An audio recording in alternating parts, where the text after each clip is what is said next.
Rolling. I'm here with Tim Meyer, Mountain Operation Manager of Caberfae Peaks. I'm Anton Meyer of HillOrStream, and I'm going to be a cameraman. So Tim, I was just wondering what's new for this year. The biggest thing we're doing is a lot of snowmaking additions. So we're putting in another pump. So we're going to go to a fourth pump, another well that will go with that to supply it, a water well, and then some power upgrades to power it all. So that's the big new thing that we're doing. So I saw pictures of the well house before, and you had a spot for a fourth pump. Is that where it went, or did you put it to a different location? No, right into that fourth spot. So we had when we put in our second vertical turbine, that was back in I think 2008. We put a big enough wet well in to take up to 3 more pumps. And at the time we did it, I thought we'd never put that third pump in there, but we did. We have 3 in that well that we built in 2008 plus the original vertical turbine. So there's 4 down in the pump house now.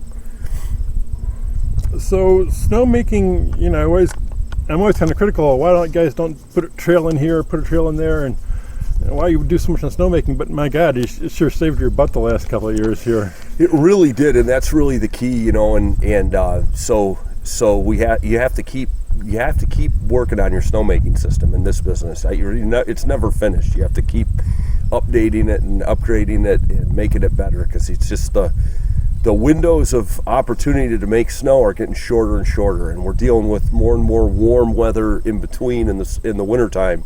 So when it's cold, you got to be able to go. You got to be able to get her done.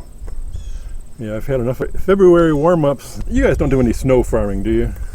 What do you mean by snow farming? That wouldn't work here, I don't think. Where some guys actually save snow and they tarp it up in a little valley somewhere and they keep it all winter. We haven't done that. I've heard of other areas doing that where they'll move snow, they'll pile it up and they'll move it, but we have never done that. We just push whatever we can push with our grooming tractors, we'll do that. But as far as like actually trucking it, we haven't never done any of that. Who makes all the decisions for snowmaking around here? I've kind of wondered if you have a little guru or something that you...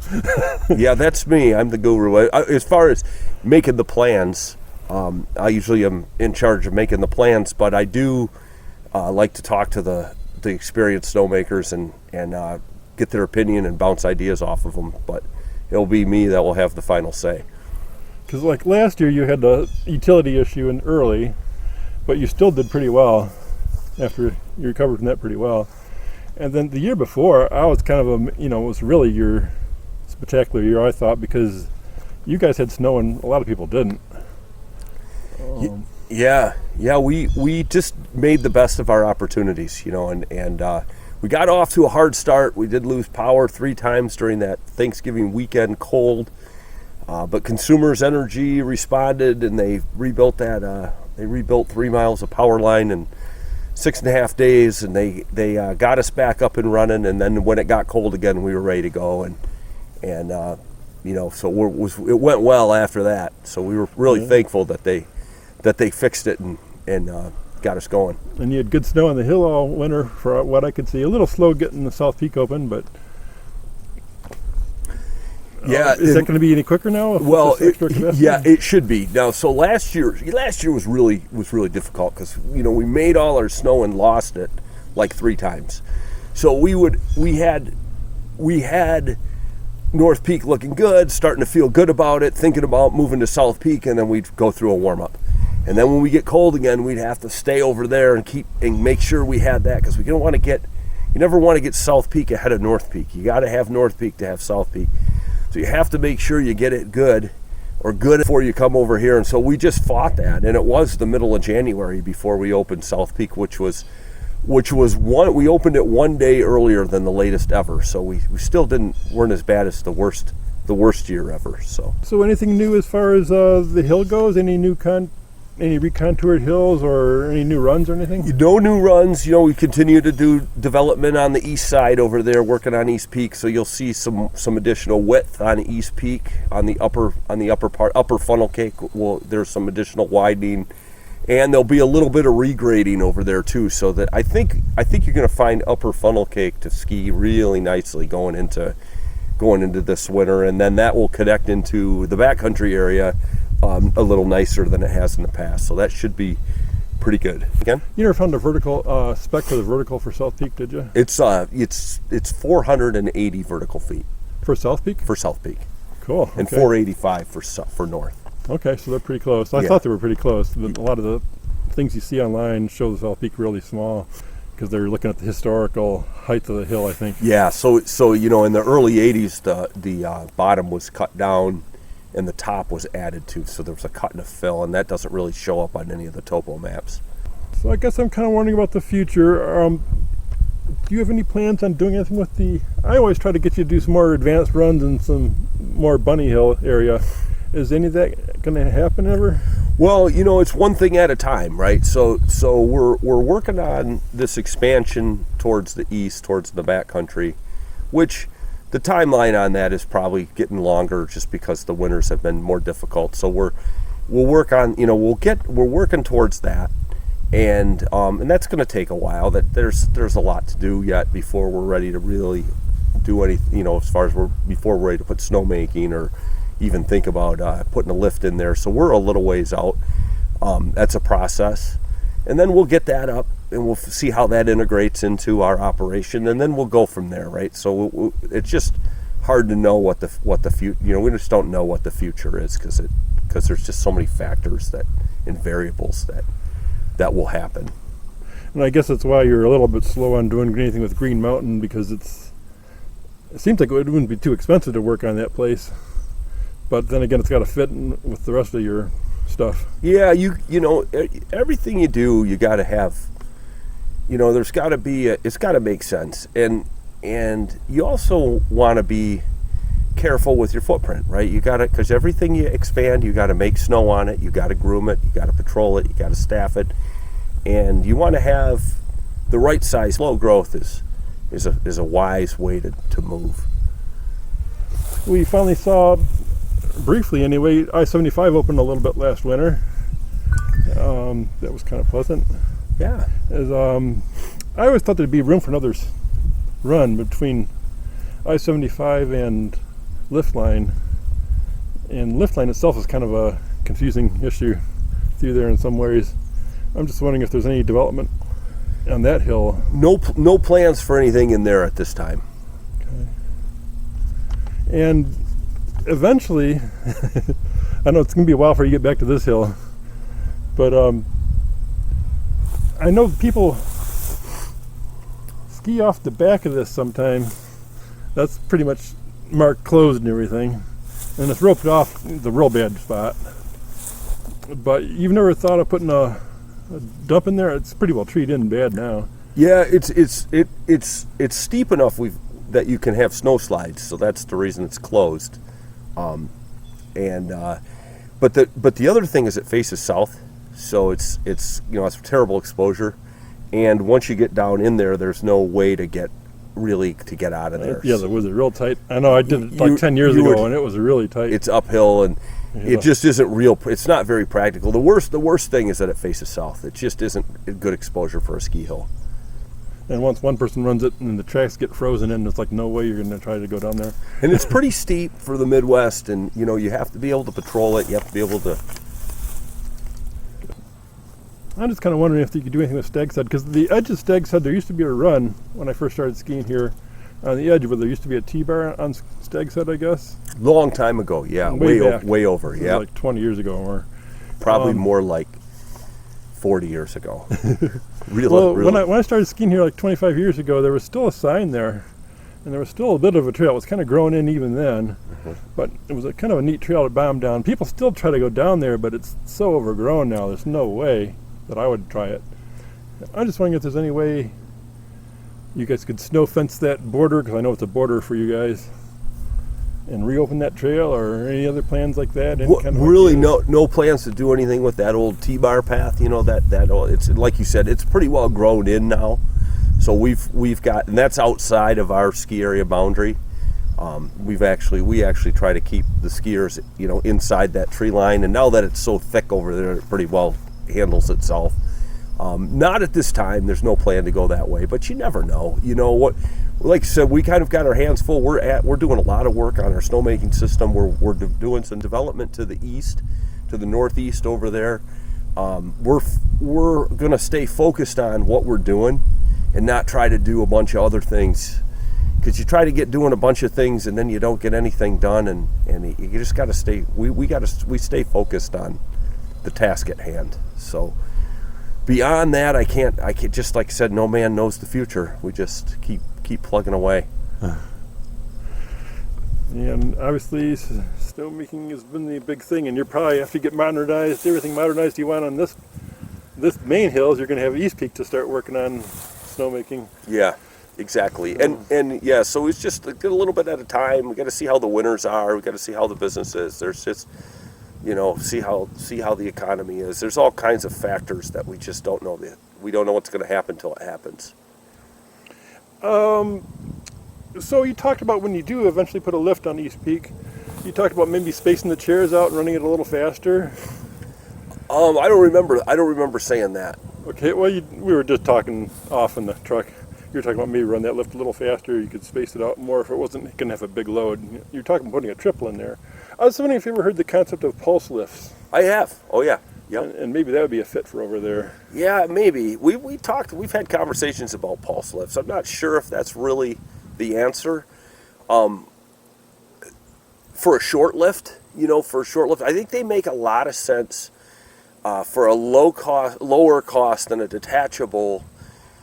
When you don't need high capacity and you want to move people a long distance. The thing about the pulse lift that I don't like is, for a ski hill, is you're going to have, I think it's going to make your traffic be like the hill's going to be empty, and then it's going to be crowded, and then it's going to be empty, and then it's going to be crowded. So I don't know if that's the answer, or if just figuring out what capacity you want, and then space those people out evenly, if that wouldn't be better, if that wouldn't be a better way. But the great thing is we have time. We have time before we're going to do anything. So we talk about it and study. We'll study all the options and talk about all the options and try to come up with the best idea when the time comes. And for those who don't know what a pulse lift is, and just to make sure I've got the concept straight, you would take a lift like this, and you'd put maybe 10 chairs close together in a row, and then on the opposite side of the lift, of the run of cable, you'd put another 10 chairs so they're opposite each other. So when one's loading, the other one's unloading. And you bunch them up like that. And then in between the bunches, you run fast, basically. Correct. And maybe in a longer lift, you might have 4 pods. So you've got, two, one set's unloading, one set's loading, and then you've got one in the middle. And then you're running fast, slow, fast, slow. That's exactly right. It's slow in the terminal, then it speeds up. And then it slows back down. Any other thoughts on pulse lifts before we leave the subject? No, I don't. Yeah, I don't have any. I don't have a lot of experience with them. I've never ridden one, so I just read about them, and that's about all I know. Same here. I guess the thing nice is you can take a standard lift and do it, and then undo it, I suppose, too, if you wanted. You don't have any solar, wind, or backup power thoughts? Well, thoughts we have, for sure, and it seems like solar power is the technology's really getting good on solar, and we've had conversations with our power company about solar. Right now, I think from my understanding, and I'm just a layman in this field, but it's my understanding that the best thing we can do is buy what they would call solar credits. So you pay the utility money for the renewable energy, and then they invest into it because they do it on a larger scale. But then your power comes from the renewable sources. So that seems like maybe the way to do it for a commercial business, and we're having conversations, but we haven't gone beyond that at this point. I don't know if you've heard any scuttlebutt on any of the closed places. I know you don't like to talk about places other than yours anyways, but have you heard any rumors of any of the closed places? Anything on Sugarloaf or Mount Mansalona or any of these closed places? I probably just like you, I Google Sugarloaf every once in a while and see if there's anything new on there, and I haven't seen anything new written about Sugarloaf in a lot of years. Mount Mansalona is another really cool place. I don't know anything about what might ever happen there, but it's really cool. I really personally like Mount Mansalona. I think it's really neat. They got a really neat lodge at the bottom, and it's just a cool hill. It'd be really neat to see it open again. Yeah, I think they need like a single chair or something really unique there. Yeah, it would be cool. Any other thoughts on the future? No, this winter was really taught us a lot, right? We had to really take a step back and go, okay, is this the new normal, or was this just an anomaly? And we aren't going to know the answer to that for a few seasons. But what we really, when we took a look at ourselves, we said, hey, we got to survive. We got to really lean into what we do, and that's make more snow when you have the cold temperatures. Take good care of that snow with the grooming equipment. Make sure our lifts are in great shape and they'll get people up the hill. And let's not try to get too big. Let's not try to do too much. Let's just lean into what we do and make sure we're doing that to the very best of our ability before we try to do anything else. So that's where we're at. We're really, we're still have plans and we're moving towards the future, but we're doing it a little more, it's a little more measured, a little slower, and we're investing into the current footprint and making sure we have it absolutely as good as it can be, the best it can be before we try to do any more. I guess my only thoughts on that would be that this place was a lot bigger footprint at one point, and your neighbor off to the northwest has got a huge footprint. So I think you could support it, but I know there's more to it than that. There's investment and management of resources and all that. Yeah, there's just a lot to it, and like I said, once we get this footprint that we have as good as it can be, the snowmaking built out to the way it needs to be, making sure we've got the lifts situated the way they need to be. Then we look and see how busy are we, what's going on, what are the winters like, these are all questions that are going to get answered in the next several years. So we'll know the answer by the time we're ready to do anything else. We'll know the answer, but I can't stand here today and tell you what's going to happen this season or next or the one after. It's going to happen. I was going to ask you that. What's your prediction for this year? Well, from what I've read, we've got a La Nina pattern, which is better for us. I think it's going to be more normal. I feel like that's what I'm reading. Normal temperatures and wetter. Well, normal temperatures are winter temperatures. Wetter is snow. So if that happens, it should be a great winter. An average Michigan winter would be really good right now. We'd love to see that. That'd be great. Yeah, I saw one that said average temperatures and a little extra snowfall or precipitation. And then the other one I saw precipitation just a little bit warmer than normal, but still, that compared to last year, we didn't really have a winter. Yeah, that was horrible. We're aware of what we are and what our limitations are, and like I said, we just one thing at a time, right? So we're working to the east. We're committed to that right now. We'll get that going, and then we'll go from there. So when are we going to see some expert terrain out east? Is that a few years off yet, or where are you talking about? Well, you're building the east. You said you were going to put some expert runs in there eventually. Well, the main backcountry run is fairly steep, and so the piece that will tie into that will be fairly steep. So that's actually going to be a decently, that's going to be a decent run. That's going to be steep and fairly long, and that should be. I think that's going to be a fantastic run. I look forward to that, seeing what that turns out like. But that'll be at least an advanced intermediate run. Yeah, I really do miss the. You always hate it when I bring this up. I really miss Mountain Slayer because that gave me a hard run when this was closed or being tied up with racing. I at least had Mountain Slayer for a quick thrill. Yeah, Mountain Slayer was cool. I always liked that too. I love that eastern exposure. Good little shot of trees down through there. The thing that that now funnel cake goes through there, and funnel cake is narrow, and we can't have traffic T-boning into funnel cake. You just can't have that. That doesn't work. So we had to close it.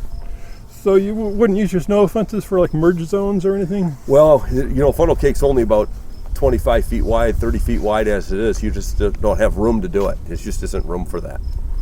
Now I noticed with the shaping of the hill last year, and you pretty much had to get off the chair to get on the funnel cake on that side. It had a lot less people running it seemed like.